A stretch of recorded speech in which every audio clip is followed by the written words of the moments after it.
yourself a cold one. They strike 'em, huh? And listen to Ross Tucker break down the top college prospects on another tasty edition of The College Draft.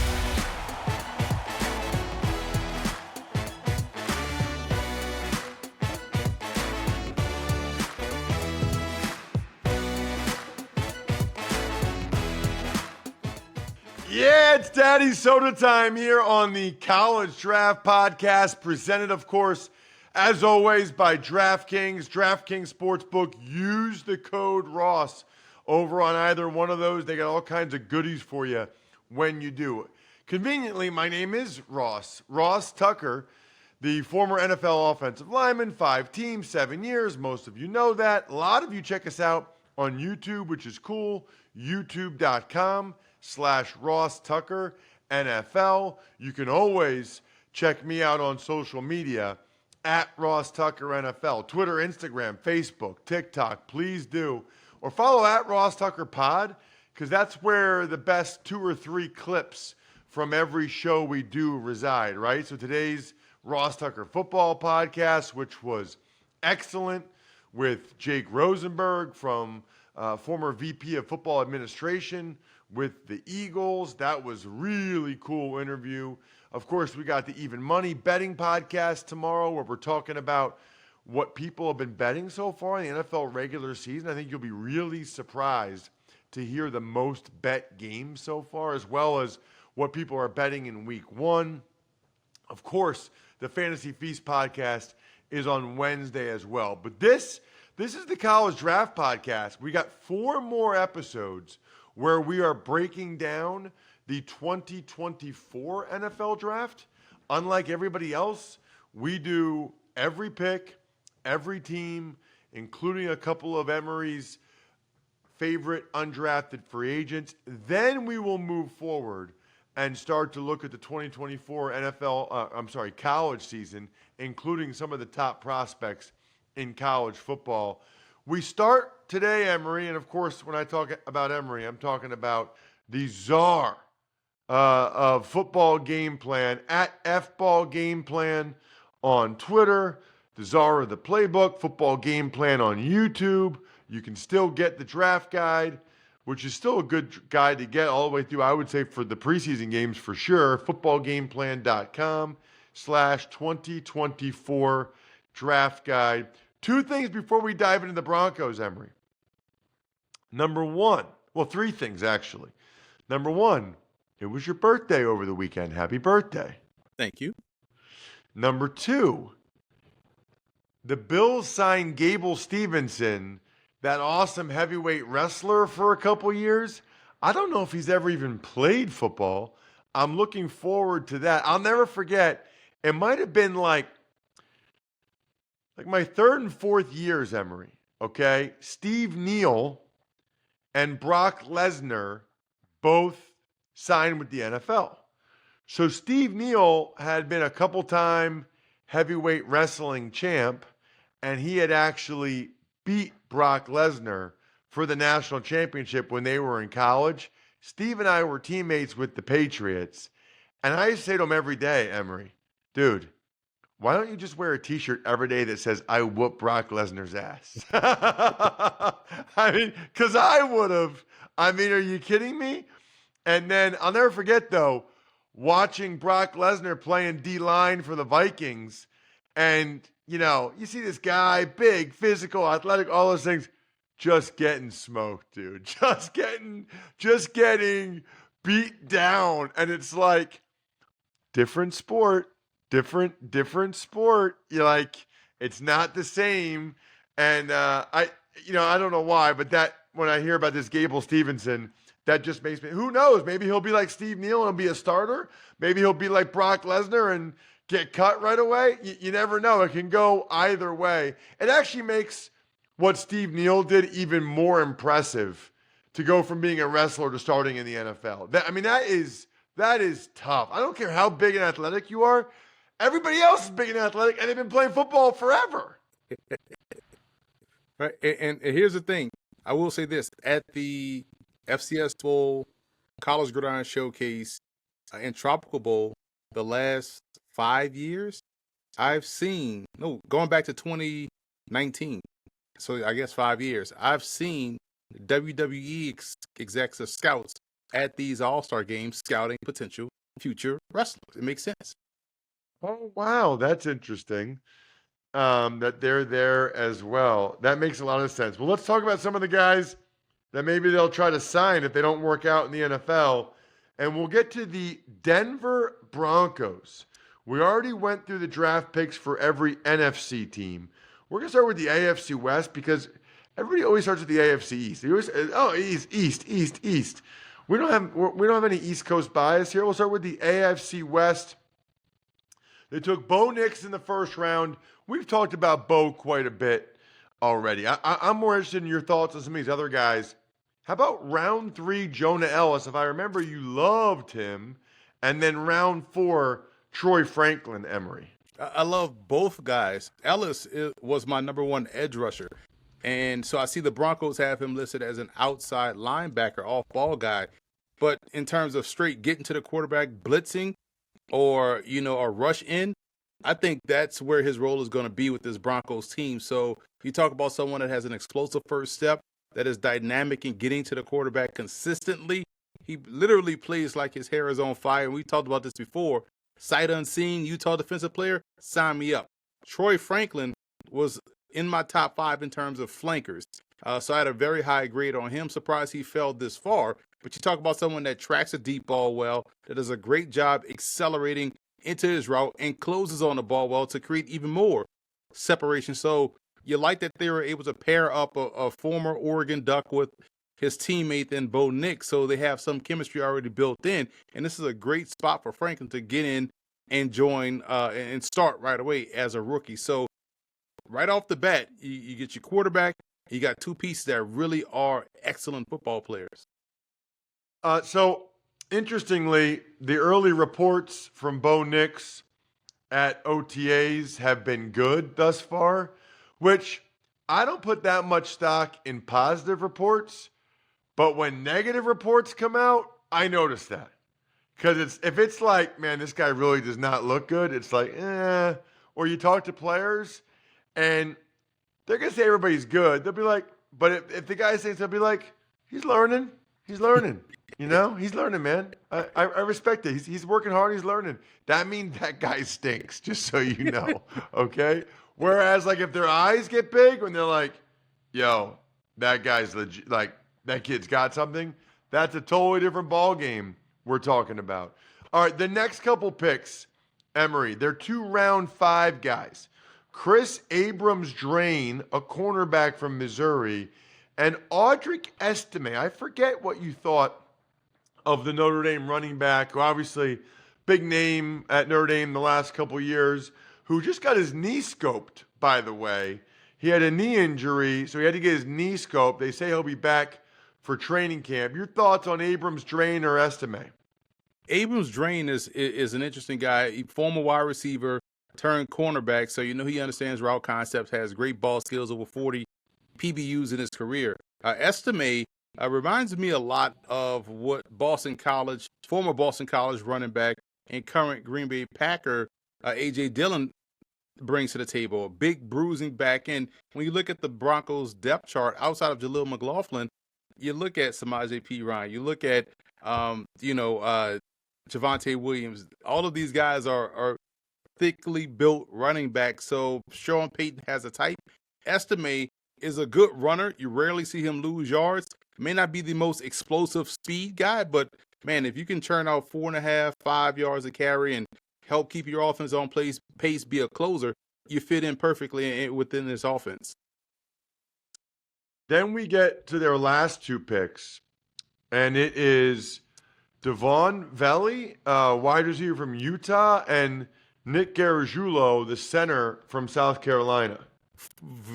Former, I want to say Harvard offensive lineman. Oh, Nick is? Yeah. So another one of these guys, or Yale, one of those. He's a former Ivy League football player. Okay. Transferred down, and once he became the center of South Carolina, you didn't hear any more about the offensive line issues for Spencer Rattler. So he is obviously a smart dude, but understands what he's seeing up front defensively and getting everybody lined up properly. But shout out to the Ivy League once again. pumping out prospects. And so he's another one that people forgot about because he has the South Carolina garb on. But Vele is a special teams dynamo. Can return kicks, can return punts, in my opinion.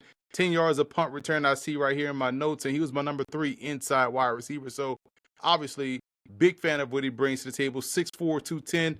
Another one of these types, kind of like the LaJordan Humphrey that Sean Payton has already in tow, or brought in, or he has in tow here in Denver, but he signed him as an undrafted free agent with New Orleans. So he has a type, and he's building, New Orleans West out there in Denver.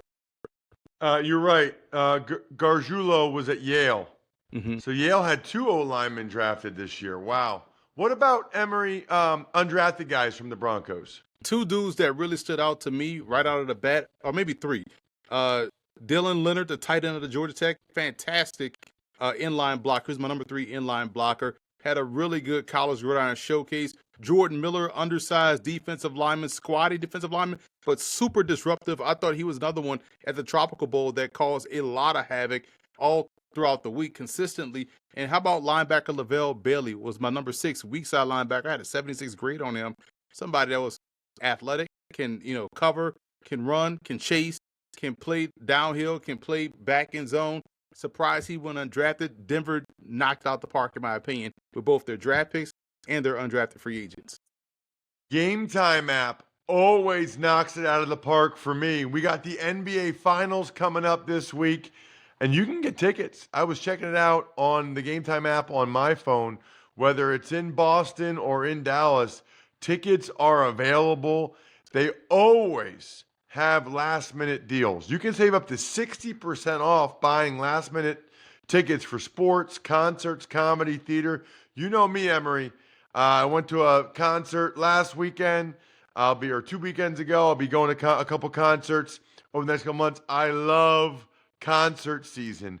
Take the guesswork out of buying tickets to concerts or the NBA Finals tickets. If you want to go see Luka, my guy Luka. Why is Michael Finley taking his beer away? I'm still upset about that. Download the Game Time app, create an account, and use code DRAFT for $20 off your first purchase. Terms apply. So again, create an account and redeem code DRAFT for $20 off your first purchase. Download Game Time today. Last minute tickets, lowest price, guaranteed. Speaking of draft, by the way, how about a different kind of draft? How about Labatt Blue Light? Drink some Labatt Blue Light drafts while you're watching the NBA Finals. How about that with your friends? Live life to the power of we. Always enjoy responsibly beer. Labatt USA, Buffalo, New York. Okay, Emory, let's dive into our next team. It is the Chiefs. I forget how you felt about Xavier Worthy, the receiver from Texas. I want top 10, top 5. I can tell you right now. I had him as a flanker. So to me, I don't see him as a slot. He was my number 5 flanker with an 82 grade. So that's still a first round grade.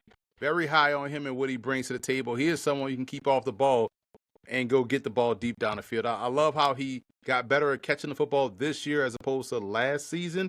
So he's trending in the right direction. Shows that he takes his craft seriously and should be an instant impact starter for Kansas City right out of the gate. Their second round pick was Kingsley Sumatai, the offensive tackle from BYU. He was my number 8 offensive tackle with a 79 grade. So when we talked about how this class, you got a guy that's right there on the cusp grade wise, but you think about how many tackles went in round 1. He is a fantastic player. His hand usage and hand fighting is outstanding. That's where he keeps guys at bay. That's how he wins. That's how he has success. And I know they are going to expect him to play on the left side too. So he's done a lot of that at BYU. I thought this was a really good pick considering, people were like, oh man, the Chiefs, they should have took this guy in round 1 instead of the receiver, blah, blah, blah. He missed on the tackle, but the tackle was still a deep class and they got a good one right there in the second round. 2 fourth-round picks for the Chiefs. Jared Wiley, the tight end out of TCU in round 4. Jaden Hicks, DB out of Washington State in round 4. Both guys are excellent picks because Hicks was my number 4 strong safety with a 77 and a half grade. Wally was my number one flex tight end.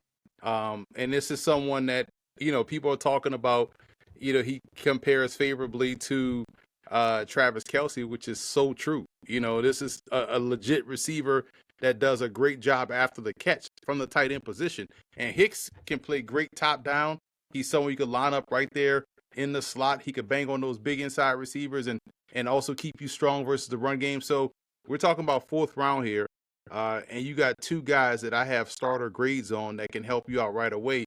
And we know Wiley's going to be groomed to be the next in line, but Hicks can really, hit that ground running as their third safety as a rookie. Last 3 picks, they took Hunter Norzad, another Ivy League O lineman, was at Cornell before going to Penn State. Kamal Haddon, the DB from Tennessee, and C.J. Hansen, first drafted player from Holy Cross in a long, long time. Yeah, and again, Holy Cross, outstanding program. He was my number 4 guard, 78 grade.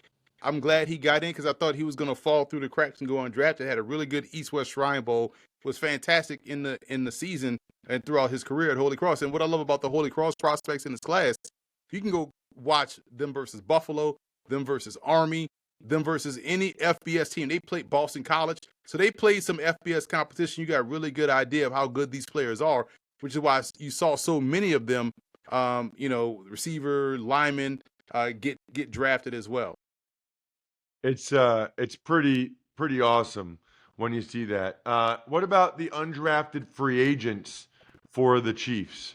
This is where I thought they killed it as well. They drafted my number 8 offensive tackle in the second round, and they got my number 9th offensive tackle in Ethan Driscoll as an undrafted free agent out of Marshall.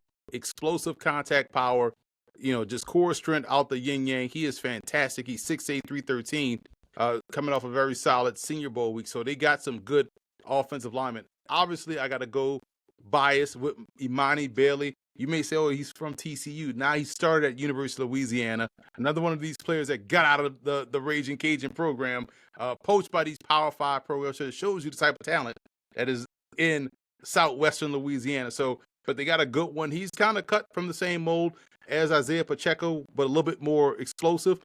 So it'll be fascinating to see how he fits into that backfield. As we move on to the Raiders, Emory, I know you like Brock Bowers. Everybody liked Brock Bowers. I guess the question there is just him with Michael Mayer and sort of that fit. Yeah, and you talk about my number 1 H-back for people that's keeping score. You can use both on the field at the same time. We've seen this before, Aaron Hernandez, Rob Gronkowski. If you got 2, it's hard when you have 1 good tight end, but when you have 2, it's next to impossible to slow down. So I'm going to be fascinated and locked in to see how they utilize both guys within the offense, because you want both on the field. Because you talk about my number 1 inline guy last year in Michael Mayer and my number 1 H-back. So they're playing 2 different positions. And now you have guys that are elite at what they do on the field at the same time.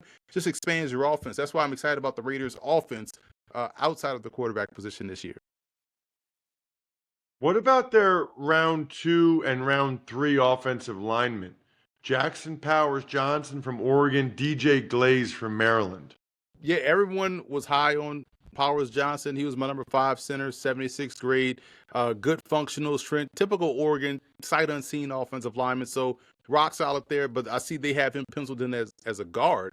So that's going to be fascinating to watch. But a lot of these interior offensive linemen, to be completely fair, coming out of Oregon, are interchangeable. So that's why you like them a lot. You see Shane Lemieux, was a guard or a center, and he's playing guard for the Giants. And so he had some position flexibility. That's what I like about the Oregon program and how they cross-train those offensive linemen. And a guy in DJ Glaze, just looking him up right quick, he's another one that, I don't have anything on Glaze. So I was trying to stall I do have, I do. It's DJ Glaze, but I have him by his government name in Delmar Glaze. He was my 18th offensive tackle with a 76 grade. So really good grade on him. He goes in round 3.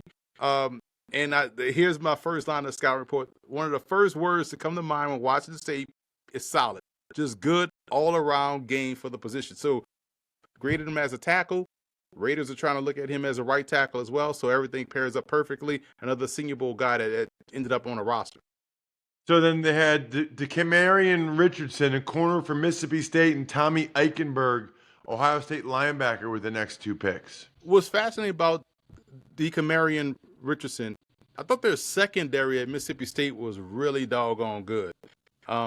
Safeties and corners kind of feel like they were interchangeable. Richardson is a tall guy, 6'2", 188. He's a bendy athlete. He does play with that physicality. You go back and watch their game against Arizona. I felt like Arizona must have did those dudes something personally. How everybody was flying around, just laying people out. And when you get that type of physicality at corner, combined with Eichenberg, the mindset, you could understand why both guys ended up with the Raiders with their head coach, and why they look for that. Antonio Pierce is a fiery guy. Graham, the defensive coordinator, Patrick Graham, fiery guy, loves to impose their will, and that's what they got. That's what they got out of those 2 guys. Even their last pick in the 7th round, Trey Taylor out of Air Force. Surprised that not a lot of talk about the Jim Thorpe Award winner during the draft process, but he's a fantastic safety, ball skills out the yin-yang, and I think he has a chance to really thrive as a 3rd safety for the Raiders. Yeah, I liked him. I did some of his games. What about Dylan Lawby, the running back from New Hampshire, or MJ Devonshire, the corner from Pitt? The Devonshire is a really good corner. Pitt is another one that has slowly become sight unseen at the cornerback and, to be honest, defense position based off the last 3 draft classes. But Lawby, I called this game against Monmouth, and I remember one time they walked him out in the slot, and a safety walked out with him. And, man, he put a move on a safety and just, broke him off and just got open, deep down the field. So when you saw that, you're like, this guy could easily play slot receiver if he wanted to. But as a backfield player, now you create matchups, because if you do that same thing in the NFL, who are you going to walk out there? A safety or a linebacker? If it's a linebacker, it's over with. So he's a very good downfield threat in the passing game. I think him as a matchup piece on game day is going to be where he thrives. So I liked his game a lot. What about with the Chargers? We know about Joe Alt in the. Oh, I'm sorry. Did you give an undrafted guy? I did not, but Jaquan Shepard is one to keep an eye on. I said this, and Rashad Williams, both guys, and this was something I marked. Texas Tech and Maryland had some of the longer, taller corners throughout the entire All-Star game circuit. I was like, man, these cornerbacks are so large.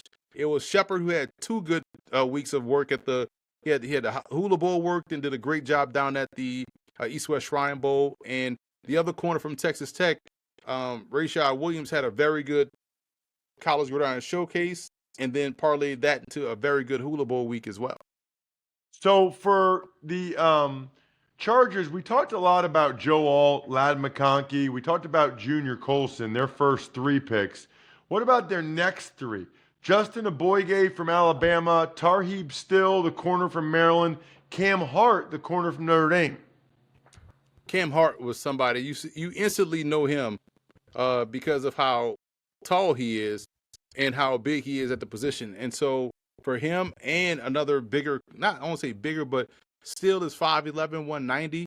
I had a really good grade on him. He was my number 8 boundary corner, 76th grade. Hart, you saw him, physically be able to hold up and man up out there on the corner. And when you got these boundary guys, you're talking about, okay, what we're going to play defensively, and you're looking at how they match up. And I had a 75 grade on him. So 6'3", 202. Both corners I really like. I see they got Still listed as a nickel corner, Hart as a boundary guy. So we'll see how that works. But both guys, to me, man coverage, use their hands rather well, and understand how they play close to the sideline and use that as a help defender. They also took Kamani Vital, the running back from Troy, Cornelius Johnson, wide receiver from Michigan, and Brendan Rice, Jerry Rice's son, from USC. What'd you think of him? I thought he was solid, man. And it's, another one that competed well at the Senior Bowl. You like that he was going toe-to-toe with Quinyon Mitchell. I thought that was a really good battle all throughout the course of the practices. Vidal, I was shocked that not a lot of people were talking about coming out of Troy. He's a shorter, stockier player, but has great contact balance where you don't knock him over, you just bump him to the side, he keeps on trucking.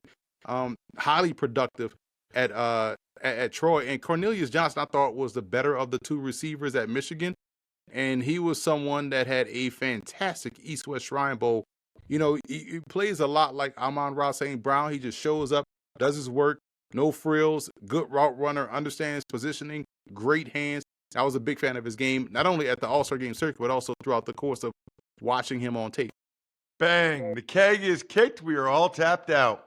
Thanks for tuning in to College Draft. Make sure to also check out the Ross Tucker Football Podcast, Even Money, and Fantasy Feast, all on the DraftKings Network, YouTube, or subscribe to the podcast on your favorite platform.